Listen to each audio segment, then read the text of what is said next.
Hi, ako si Bon, working student at kung interesado po kayo sa aking buhay guys, tara samahan niyo ako ngayong araw guys.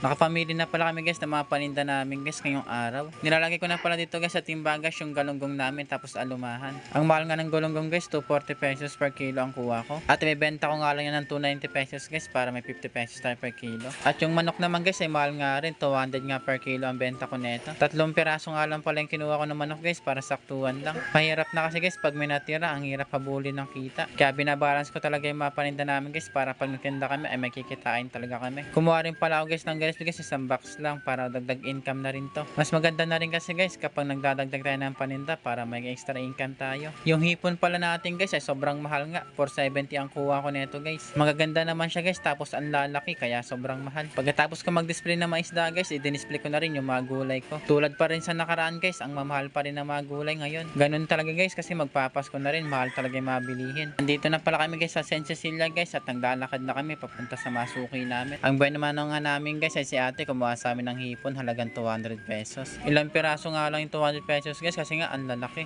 Yung suki naman namin dito guys, si nanay guys kumuha sa amin ng galunggong tapos baboy. At ayun, nilinisan ko lang yung galunggong guys para hindi na maglilinis si nanay. Kung ano nga yung mahal ng paninda namin guys, ayun siya nga nabibili. Wala no choice din yung masuki namin kundi bumili sa amin. Hindi naman natin makakain yung pera guys, kaya no choice talaga kundi bibili tayo ng pagkain natin. Dito naman si ate guys, bumili lang sa amin ng mga gulay tapos isda na yellowfin tapos nagpahiwa sa akin. Kaya naghiwa muna ako guys ng yellowfin guys para may display kami tapos para may makuha yung suki namin na naghahanap. Mahal nga din yung kuha ko guys sa yellowfin guys kaya mahal din yung benta ko. Hiniwa-hiwa ko na guys para kung sakali may bibili sa amin ng konti ay mamibigyan namin. Dito nga pala guys nagtatanong si nanay guys kung ba't hindi ko daw kasama si Frank ngayong araw. Ang sabi ko nga kay nanay hindi ko na sinama si Frank dahil ma-injured nga sa ulo. Dahil nung Friday nga guys naglaro kami ng basketball na makaklase ko ay sinama ko nga siya. At ayun nga guys ay hindi natin inasahang pangyayari ay na-aksidente nga si Frank. Habang naglalaro kasi kami ng basketball guys tapos tumama yung ulo niya dun sa semento pero hindi naman kalakasan guys. At ayun nga guys nagkaroon ng sugat yung ulo niya kaya hindi ko muna sinama ngayong araw at pinagpahinga ko muna. Pero guys okay naman si Frank guys dahil hindi naman gaano malaki yung sugat niya. Ganun talaga guys sa sports ng basketball, di mo maasahan na maaksidente ka. Kaya dapat mag-ingat pa rin talaga sa lahat ng mga bagay na ginagawa natin. Lalo na kapag sports mo yung basketball ay hindi talaga maasahan yung aksidente. So dito na pala tayo guys, kumuha sa amin dito guys ng isang perasong yellowfin guys at konti na lang yellowfin namin dito guys. Hiniwa ko na ito guys tapos nilinisan ko na rin. At dito naman guys kumuha sa amin sukoy namin ng 5 perasong bangus guys. Tapos 3 perasong alumahan kaya ang daming kinuha ni ate dito sa amin pang ulam niya daw.